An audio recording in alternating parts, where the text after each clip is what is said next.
Hey y'all! So just a super quick note before we get into this video. So I was finishing up my quarterback eval on Carson Beck, and on the day I actually finished editing and everything for it, he announced he was returned to school. So I was like, well, it kind of doesn't really make sense to release this video now. But I got a few requests to be able to put this out just to at least get some reference of where he would have graded at, and also for Miami fans just to kind of know what they have to expect next year. So again, I know he's not declaring for this draft and he won't be in this coming draft, but just want to put this out here since it was already all done and also just for reference as well.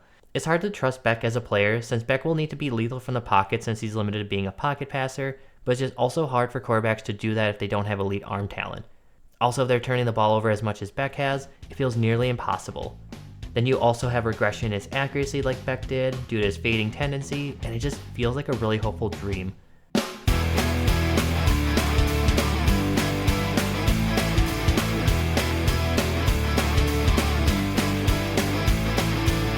Hey y'all!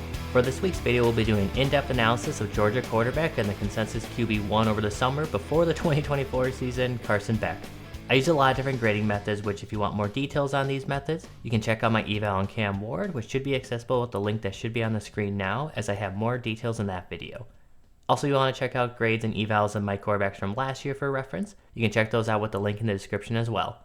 For any new viewers, I'll be trying to cover a quarterback nearly every week leading up to the 2025 NFL Draft. I have completed Cam Ward and Shedeur Sanders evals so far, which you can check out on my channel. But if you don't want to miss any future quarterback evals, be sure to subscribe. Now let's take a look at Beck. Starting out with some basic stats, while there are some positives to take away, like Beck still completing nearly 65% of his passes and throwing nearly 30 touchdowns, his 12 interceptions and 7 fumbles are really disappointing. Also, if you haven't watched Beck, he is very much just a pocket passer, and that becomes very clear when you look at his rushing stats, rushing just for 71 yards on 55 carries. With Beck having such a tough schedule this season, I had plenty of games to choose from. But I ended up selecting his games against Tennessee, Ole Miss, his October game against Texas, and Alabama since I think they were not only some of his biggest matchups, but also showed the variety of Beck we got this year, both in how he handles facing pressure and how his decision making can fluctuate. Also to get an idea that the old 2023 Beck, who looked like a potential first round pick last year, is still hidden somewhere, we'll be taking a closer look at his Tennessee game later in this video. Now getting into Beck's footwork, while Beck regressed in some ways, he still mostly showed the quality footwork that made him evaluators' favorite over the summer. He has mostly polished footwork and is very quick and efficient at getting his feet turned and set towards his target on quick short passes. He has a lot of experience doing true NFL style dropbacks and has good consistent rhythm that should carry over to the NFL. In the pocket, his upper and lower body are synced up well, and he does a good job keeping his feet flat when reading the defense. One of my biggest gripes with Beck this year, other than the turnovers of course, is his tendency to fade away when making throws. Quarterbacks will often do this if they're trying to protect themselves, but I caught Beck doing this even when pressure wasn't that close, leading to inaccurate throws too frequently. In general, I saw Beck be able to typically get his throw on the body of his pass catcher, but they often weren't perfectly placed balls, in part due to his fading. This also impacted his base sometimes as it would fluctuate and be too shaky at times. He can also have some moments where he crosses his legs too much during his longer dropbacks and will need to work to erase these moments. His footwork out of the pocket can also be a bit hit or miss. Sometimes his timing with his upper and lower body can get a bit disjointed, and he also doesn't get his feet turned to his target all the time, leading to some poor throws. It doesn't happen every time, and he usually can get away with it since he doesn't generally push the ball downfield while he's on the move, but it's still an opportunity he can improve it to help expand his game. So with his footwork still rather good and very fixable with some NFL coaching, Beck ended up grading out at a B for his footwork. While pressure can sometimes fluster him, Beck has a good sense of pressure and knows how and where to beat blitzes. His pocket presence is one of his greatest strengths with a good understanding of when to step up in the pocket, how to maneuver to extend his protection, and how to minimize sacks. While there are a lot of quarterbacks who are either frozen in the pocket or get too frantic, Beck looks calm and collected most times and does a good job making calculated movements. Really the only knocks I have him in this area are 1, he doesn't have the speed or burst to get out of a jam if a rusher does come in unblocked or to escape the pressure if he misreads a block, and the other knock is that tendency, like I mentioned before, to trail in the pocket on his throw. It's especially noticeable when he's pressured and absolutely needs to be cleaned up if he does want a chance to start in the NFL. So with a lot more good than bad, and with a good chance of this being a strength of his when he enters the NFL, Beck ended up earning a B+ for his pocket presence. Going to Beck's arm strength and release, Beck's release is also really polished with minimal dip and overextension in his throws. He also has a strong understanding of release points and how to throw balls with good touch to drop them in the buckets. He's also shown that he can throw his guys open, which was often needed with the limited separation his guys could generate. And while his release is mostly technically clean, it isn't as fast due to his lack of arm strength, and the ball just doesn't fly out of his hands like it does for some of the top quarterbacks. Also, I mentioned this in my summer scouting, but he tends to pat the ball before releasing it, and team defenses keyed into this as well, as I caught a lot of defenders waiting for that pat to break on the ball and to go for the interception or breakup. So with limited arm strength, Beck ended up scoring a B- for his arm strength, but earned a B+ thanks to a mostly polished release with solid speed. Moving on to Beck's playmaking, ball security, and top star potential. As I mentioned before, he doesn't really have much scramble ability and doesn't have elite arm strength. Those are already limiting his playmaking ability. While he can throw defenders open and has solid accuracy, he kind of feels like a player who will need to be in a good system and have a supporting cast around him to really succeed in the NFL. If he wants to succeed in the NFL, he'll also need to cut down his turnovers. He had 12 interceptions and 7 fumbles this year, and while not all of his were his fault, some were inexplicably bad and will deservedly put a red flag on his draft profile. It's hard to trust Beck as a player, since Beck will need to be lethal from the pocket since he's limited to being a pocket passer, but it's just also hard for quarterbacks to do that if they don't have elite arm talent. Also, if they're turning the ball over as much as Beck has, it feels nearly impossible. Then you also have regression in his accuracy like Beck did, due to his fading tendency, and it just feels like a really hopeful dream. However, I do at least see a path with some fixable areas which could give a team some hope.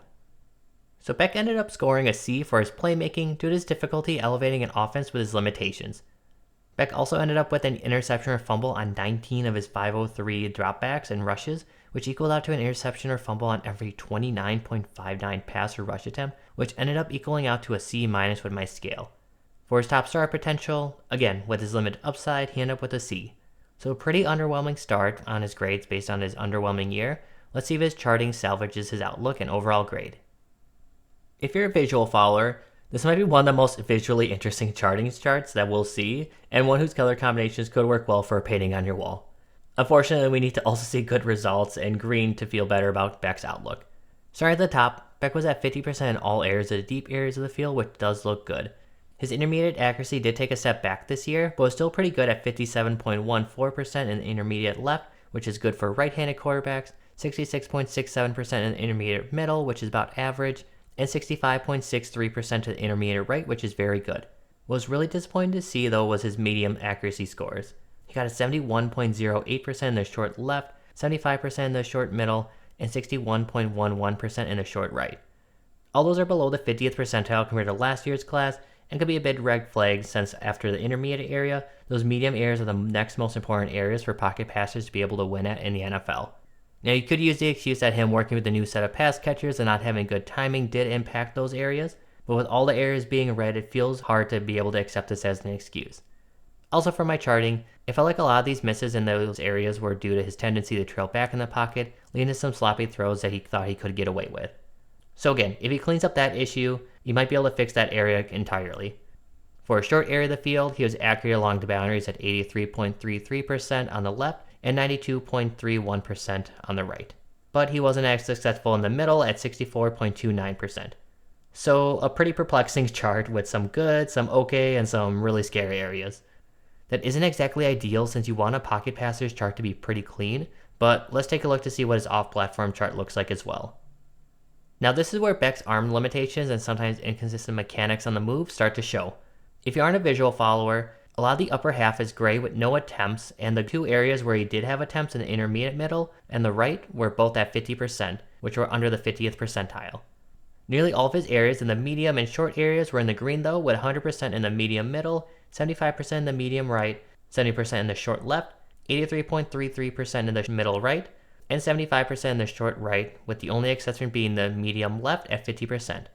I mentioned this a bit in Shedeur Sanders' section, but sometimes it's good for quarterbacks to know their limitations as a passer, and it seems Beck mostly knows his limitations when on the move. I think the unfortunate thing is that we can't ignore that he is definitely struggling to get the ball to the opposite side of the field and down the field when on the move, which again, limits his ability as a passer as he'll most likely need to win from the pocket. Before getting into the supplemental data from all the games I charted, I wanted to first highlight Beck's performance against Tennessee since I think it shows that he can still win as a pocket passer and down the field. Tennessee came into the game with a plan to blitz Beck early and often, and he made them pay by getting a win on 11 of his 14 times when he was blitzed. He did a great job knowing where his check down was and didn't take a single sack all game.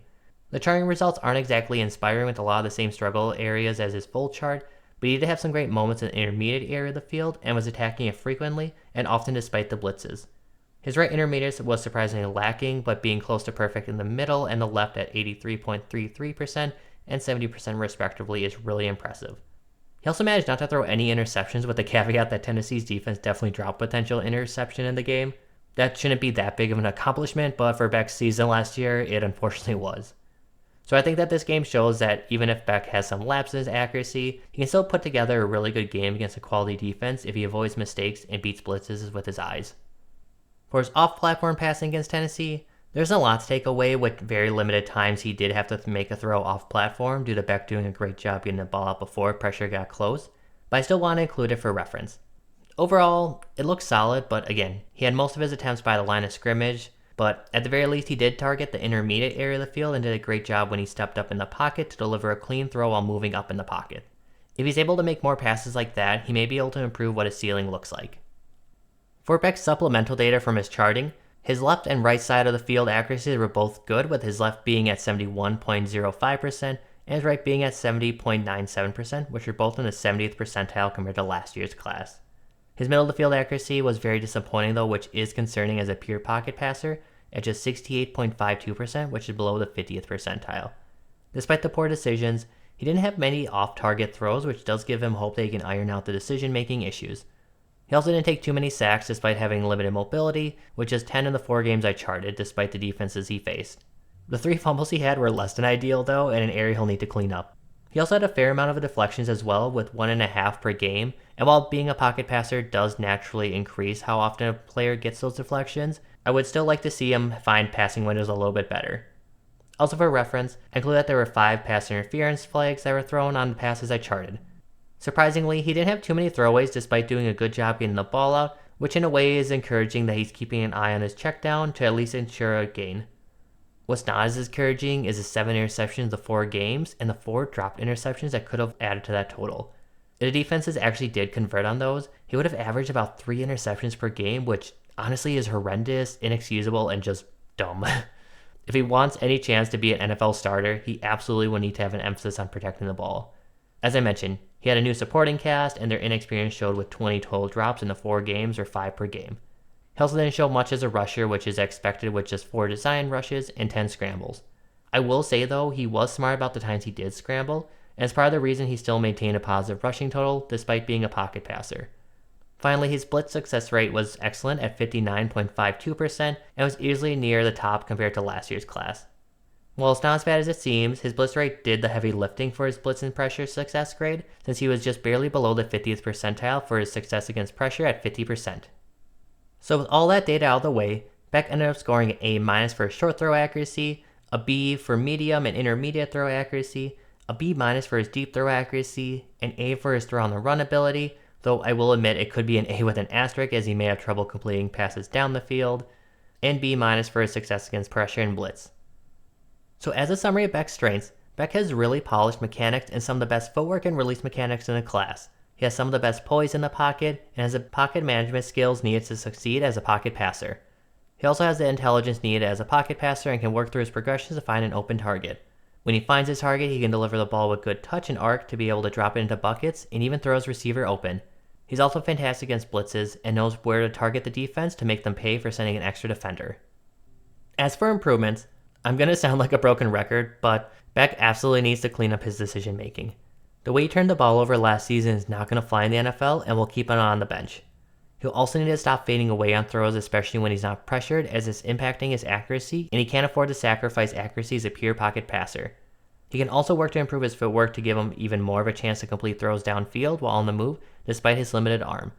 Speaking of limited, it's hard to get that excited about a pure pocket passer who is lacking a cannon and makes poor decisions, so it's just hard to project a very high ceiling for Beck. Finally, Beck will need to be able to prove he can win in the middle of the field, as he often struggled in this area and had a number of turnovers here as well. It's a dangerous part of the field in the NFL, and he needs to prove to coaches that they don't have to scheme ways to be able to avoid this area.